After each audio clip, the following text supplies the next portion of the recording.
வணக்கம் அன்பர்களே. அஸ்ட்ரோசிரி சேனல் வாயிலாக நான் உங்கள் அஸ்ட்ராலஜர் டாக்டர் சதீஷ். கன்னி ராசி அன்பர்களே, இந்த ஏப்ரல் மாதம் என்ன மாதிரியான பலனை தரும் அப்படின்னு பார்க்கும் பொழுது, உங்க ராசி அதிபதி நீச்ச பங்கம் ராகுவோட இணைது. அப்ப எதிலும் நிதானம் அவசியம். பட் 5 கிரகங்கள் சேர்க்கையாக உங்க ராசியை பார்க்கிறது ஒரு நல்ல அமைப்பு. 1, 5, 9ஆம் அதிபதிகள் புதன், சனி, சுக்கிரன் இணைவு பெற்று ராசியை பார்ப்பது ஒரு நல்ல யோகம். 9, 10ஆம் அதிபதிகள் தர்ம கர்மாதிபதி யோகத்துடன் இருந்து ராசியை பார்ப்பது நினைத்த காரியத்தில் நன்மை நடக்கக்கூடிய அனுகூலமிக்க ஒரு மாதமாக இந்த கன்னிராசிக்கு அமையும். தொட்டது துளங்கும், எடுத்த காரியங்கள் ஜெயிக்கும், குழந்தைகளால் அனுகூலங்கள், ஆதாயங்கள், வெளிநாட்டுக்கு சென்று வரக்கூடிய பாக்கியம், தனத்தில் சிறப்பு. 7க்கும் 9க்குரியவன் பரிவர்த்தனை. அப்ப குரு சுக்கிரன் பரிவர்த்தனை பெற்றிருக்கும் போது தனம் சார்ந்த விஷயத்தில் ஒரு நல்ல அமைப்பை இருக்கும். தொழில் மேன்மை, உத்தியோக மேன்மை, இடமாற்றம், ப்ரமோஷன், ஸோ இந்த மாதிரி அத்தனை விஷயங்களும் சிறப்பு கொடுக்கக்கூடிய ஒரு நல்ல மாதம் தான் இந்த ஏப்ரல் மாதம் கன்னிராசி அன்பர்களுக்கு. உங்கள் ராசி அதிபதி ராகுவோடு சேர்ந்திருக்கிறதுனால கொஞ்சம் நிதானம் அவசியம்ங்கிறத ஞாபகத்தில் வைத்துக் கொள்ளுங்கள். ஏன் சொல்கிறேன்னா, ராகுன்னா ஒரு பாம்பு, ஒரு விஷத்தன்மை. ஸோ அப்போ என்ன நடக்கும்? உங்களை அறியாமல் எதிலையாவது ஒன்று அளவுக்கு அதிகமாக ஒரு பிரம்மாண்டப்பட்டு ஒரு ஆசைப்பட்டு கொண்டு மாட்டக்கூடிய தன்மை இருக்கிறதுனால கொஞ்சம் இக்கனா வச்சு ஒரு சில புதிய விஷயங்கள் செய்யும்போது இது சரியா தவறா அப்படிங்கிறத கொஞ்சம் தீர்மானம் எடுத்து முடிவெடுப்பது சிறந்தது அப்படிங்கிறத ஞாபகத்தில் வைத்துக் கொள்ளுங்கள். 2ஆம் அதிபதி ஆக இருக்கக்கூடிய சுக்கிர பகவான் உச்ச பலத்தோட வலிமையா இருக்கார். 2க்கும் 9க்கும் உரியவன். இந்த கன்னிராசி என்பவர்களுக்கு பாக்கியத்தை தரக்கூடிய, தனத்தை தரக்கூடிய சுக்கிரன் உச்ச பலத்தோட வலிமையாக உட்கார்ந்திருக்கார். அப்ப யாரோட சேர்ந்திருக்கார் அந்த சுக்கிரன்? உங்களுடைய ராசி அதிபதி 5க்குரிய பூர்வ புண்ணியஸ்தான அதிபதி. அப்போ 1, 5, 9 அப்படிங்கிற ஒரு கனெக்டிவிட்டி உருவாகுது. அப்போ என்ன நடக்க போகுது? இயற்கையாகிய இறைவன் கொடுத்த அந்த வரத்தினுடைய அடிப்படையில் தன லாபங்கள் உங்களை அதாவது தனத்தை பெருக்குவதற்கான வாய்ப்புகள், சந்தர்ப்பங்கள் இந்த காலகட்டத்தில் உருவாக்கும். அப்போ பொருளாதாரம் நன்றாக இருக்க போகிறது, படிப்பு நன்றாக இருக்க போகிறது, உங்கள் வாக்கு பலிதம் இருக்கிறது. ஆனால் என்ன, வாக்கு பலிதம் உண்டு, ஆனால் வாக்கு கொடுக்கும் பொழுது கொஞ்சம் யோசித்து கொடுக்கணும். ஏன்னா இங்கே ராகு இருக்கார். எதையாவது சிக்க வச்சு நீங்கள் நல்லதே நடக்கணும், நல்லதே நடக்கும் என்று நினைத்து எதையாவது ஒன்று செஞ்சீங்கன்னா அது என்ன எதிர்வினையாக மாறக்கூடிய தன்மை இருக்குது அப்படிங்கிறதையும் ஞாபகத்தில் வைத்து கொள்ளுங்கள். 3ஆம் இடத்தை குரு பார்க்குறது ஒரு நல்ல அமைப்பு. முயற்சி ஸ்தானம், தைரிய வீரிய ஸ்தானம் அப்படிங்கிற அந்த 3ஆம் இடத்தை, கீர்த்தி ஸ்தானம், புகழ் ஸ்தானம் அப்படிங்கிற இடத்தை குரு பார்க்குறது ஒரு நல்ல அமைப்பு. இதுவரைக்கு சனி பார்த்து கொண்டு தைரியத்தை குறைத்தது, ஒரு வீரியத்தை குறைத்தது, முயற்சி மனம் சார்ந்த விஷயத்தில் சில சிந்தனை தடுமாற்றங்களை கொடுத்ததுன்னு சொல்லுவேன். இப்போ அதெல்லாம் விலகிருச்சு. அப்போ குரு என்கின்ற ஒரு சுபகிரகம் 3ஆம் இடத்தை பார்த்து இருக்கும் பொழுது அந்த 3ஆம் அதிபதி 11ஆம் இடமான லாபஸ்தானத்தில் அமர்வது உங்களுக்கு மேன்மையை தரும். டிராவல் மூலமாக அனுகூலம், ஆதாயம் உண்டு. அதே சமயத்தில் பார்த்தீங்கன்னா ரியல் எஸ்டேட் சார்ந்த துறையில் இருக்கக்கூடிய இந்த கன்னிராசி என்பவர்களுக்கு சில திடீர் அதிர்ஷ்ட வாய்ப்புகள் தேடி வரக்கூடிய சந்தர்ப்பத்தை உருவாக்கும். பத்திர பதிவு சார்ந்த விஷயங்கள், ஏதாவது ஒரு பதிவு நடக்கக்கூடிய அமைப்பு இருக்கிறது. ஆனால் எப்போ பத்திரப்பதிவு, இந்த மாதிரி டாக்குமெண்ட் சம்பந்தப்பட்ட, ஏன்னா புதன் ராகுவோடு, இந்த டாக்குமெண்ட்டுக்கு காரக கிரகமான புதன் ராகுவோடு இணைந்து இருக்கின்ற காரணத்தால் நீங்கள் எழுத்து சம்பந்தப்பட்ட, டாக்குமெண்ட் சம்பந்தப்பட்ட, பதிவு சம்பந்தப்பட்ட விஷயத்தில் கவனம். நல்லா படித்து பார்த்து ஏதாவது வில்லங்கம் இருக்கா அப்படிங்கிறத பார்த்துட்டு தான் கையெழுத்து போடணுங்கிறத ஆழமாக மனதில் பதிய வைத்துக் கொள்ளுங்கள். இந்த கன்னிராசி அன்பர்கள், வீடு வாங்கக்கூடிய யோகம் உண்டா? 4ஆம் இடம் சுகஸ்தானம் எப்படி இருக்கிறது அப்படின்னு நீங்கள் கேட்டிங்கன்னா, 4ஆம் இடத்தை சனி பார்க்குறார். நிறைய இந்த கன்னிராசி என்பவர்களுக்கு இப்போ பாருங்கள், இந்த ஏப்ரல் மாதத்துக்கு அப்புறம் ஒரு புது வீடு வாங்கலாமா, பழைய வீடு வாங்கலாமாங்கிற கன்ஃபியூஷன் உங்களுக்கு வந்துடும். புதுசு வாங்கலாமா, இவ்வளோ பட்ஜெட், பழசு வாங்கினா இவ்வளோ பட்ஜெட், ஸோ எதை பண்ணலாம், எதை வாங்கலாம் அப்படிங்கிற எண்ண ஓட்டங்களை கொடுத்துரும். அப்போ பழசு வாங்கிடலாம் அப்படிங்கிற உறுதிப்பாடு இருக்கக்கூடிய தன்மை கொடுத்துரும். ஏன்னா சனி பார்க்குறார். சனிங்கிறது பழசு. அப்போது அந்த சனி என்கின்ற கிரகம் தனது 10ஆம் பார்வையாக 7ஆம் இடத்திலிருந்து 4ஆம் இடம் என்கின்ற சுகஸ்தானத்தை, வண்டி வாகனம் என்று சொல்லக்கூடிய 4ஆம் இடத்தை பார்க்கறதுனால பழைய வீட்டை வாங்கி ஆல்டர் பண்ணி புது வீடாக மாற்றிக்கொள்வீர்கள். அதற்கான எண்ண ஓட்டங்கள் அதிகமாக கொடுக்கும். அதே மாதிரி புது வாகனம் வாங்கலாமா பழைய வாகனம் வாங்கலாமா அப்படிங்கிற கோணத்திலும் ஆராயும் போது பழசை யூஸ் பண்ணுவீங்க. அப்போ பழைய வாகனங்களை வாங்கி அதை ஒரு 2 வருடங்களுக்கு உபயோகித்து விட்டு அதற்கப்புறம் நம்முடைய பொருளாதார மேன்மைக்கு அப்புறம் ஒரு நல்ல பெருசாக நல்ல லக்ஸரியாக வாங்கிக்கலாம் என்கின்ற எண்ணப்பாட்டை கொடுக்கக்கூடிய ஒரு மாதமாக இந்த ஏப்ரல் மாதம் அமையும் இந்த கன்னிராசி அன்பர்களுக்கு. குழந்தைகள் நலன் சார்ந்த விஷயங்கள் எப்படி இருக்கும்னா திருப்திகரமாக இருக்கும். 5க்குரியவன் இதுவரைக்கு 6ஆம் இடத்தில் இருந்தார், இப்போ 7ஆம் இடத்துக்கு போகுது. அப்போ என்ன, 5ஆம் இடம் என்பது பூர்வ புண்ணிய ஸ்தானம், பஞ்சமஸ்தானம், காதல் ஸ்தானம், குழந்தை ஸ்தானம். அப்போ குழந்தைகள் நலன் நன்றாக இருக்க போகிறது.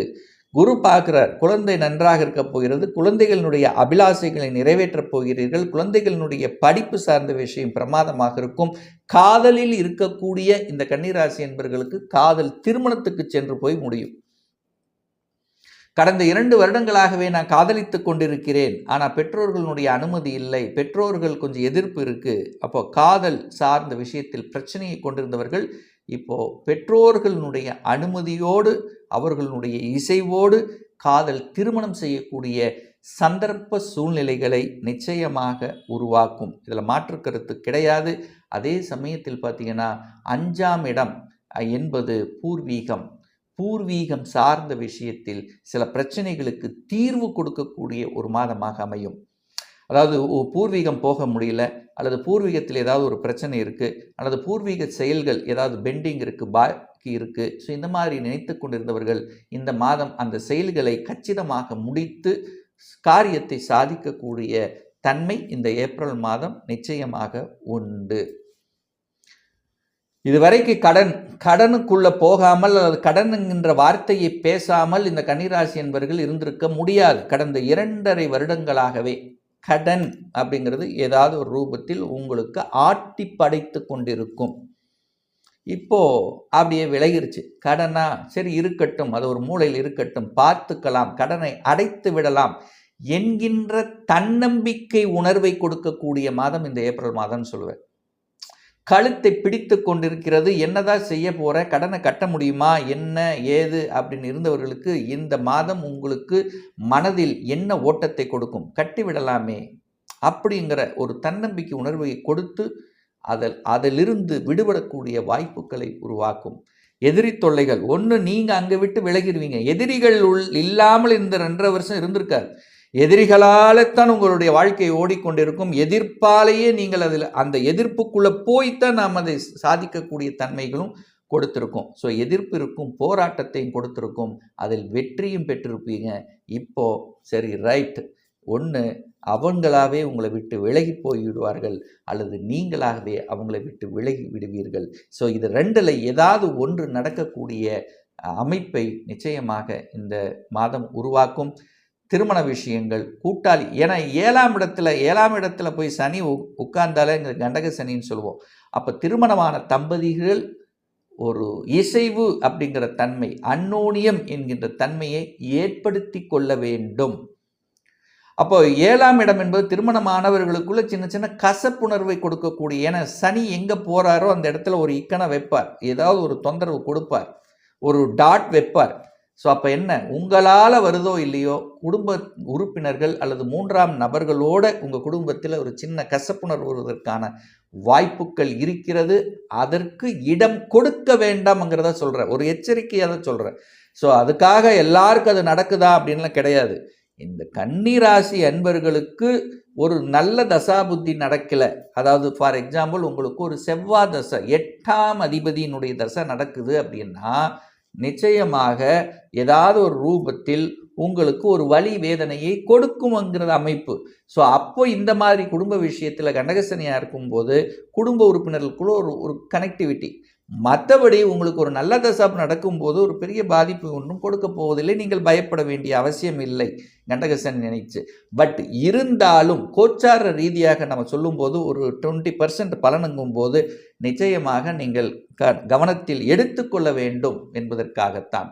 சரி, 8ஆம் அதிபதியாக இருக்கக்கூடிய செவ்வாய் பகவான் 11ஆம் இடமான லாபஸ்தானத்தில் உட்கார்ந்திருக்கார். 8க்குரியவன் 11ல் போகும்போது திடீர் நல்ல ஒரு அதிர்ஷ்டத்தை கொடுக்கக்கூடிய அமைப்பு. அதே சமயத்தில் 12ஆம் அதிபதியாக இருக்கக்கூடிய சூரிய பகவான் இந்த ஏப்ரல் 14ஆம் தேதி 8ஆம் இடத்தில் வந்து அமர்ந்து உச்ச பலத்தோடு இருக்க போறார்.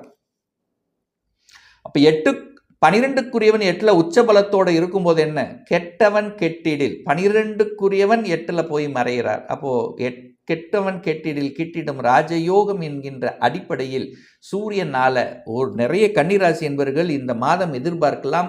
திடீர் ப்ரமோஷன், திடீர் இடமாற்றம், அரசு சார்ந்த விஷயத்தில் இருக்கின்றவர்களுக்கு நிச்சயமாக நடக்கும். ஒரு இடமாற்றத்தை எதிர்பார்த்து காத்து கொண்டிருப்பவர்கள் அல்லது ஒரு ப்ரமோஷன் எடுத்து காத்து கொண்டிருப்பவர்கள் ஒரு வழி கொடுக்கும். ஒரு ப்ரமோஷன் எடுத்துன்னா அடுத்த லெவலுக்கு போயிடுவீங்க. அப்போ கொஞ்சம் வேலை போல இருக்கும், கொஞ்சம் ஒரு கான்சென்ட்ரேஷன் அதிகமாக இருக்க வேண்டிய தன்மையை கொடுக்கும், டிராவல் இருக்கும். இந்த மாதிரி கொஞ்சம் ஒரு வழியை கொடுத்தாலும் திடீர் அதிர்ஷ்ட வாய்ப்புகளை கொடுக்கக்கூடிய அமைப்பு இந்த காலகட்டம் பிரகாசமாக இருக்கிறது. தொழிலில் மேன்மை, உத்தியோகத்தில் மேன்மை, மாற்றங்கள், இதெல்லாமே சக்சஸ் கொடுக்கக்கூடிய ஒரு நல்ல மாதம் தான் இந்த ஏப்ரல் மாதம். கன்னிராசி என்பவர்களுக்கு ஒரு நல்ல தெய்வ வழிபாடு அப்படின்னு எடுத்துக்கொண்டால் புதன்கிழமை தோறும் நீங்கள் புதன்கிழமை அன்றைக்கு பெருமாளை சென்று வழிபடும்போது உங்கள் எண்ணம், செயல், சிந்தனைகள் சிறப்பு பெறும்ங்கிறதுல எந்த மாற்று கருத்தும் கிடையாது. ஒரு பர்சனல் கன்சல்டேஷன் எடுத்துக்கணும், சுய ஜாதகம் பார்க்கணும் என்று விருப்பமுடைய அன்பர்கள் டிஸ்பிளே தெரியக்கூடிய நம்பருக்கு ஃபோன் மூலியமாகவோ வாட்ஸ்அப் மூலியமாகவோ தொடர்பு கொண்டு நேரடியாகவோ அல்லது ஆன்லைன் மூலமாகவோ கன்சல்டேஷன் எடுத்துக்கலாம். நேரடியாக கன்சல்டேஷன் எடுத்துக்கணும் அப்படிங்கிறவங்க நம்முடைய ஆஃபீஸ் வந்து கோயம்புத்தூரில் அமைந்துள்ளது.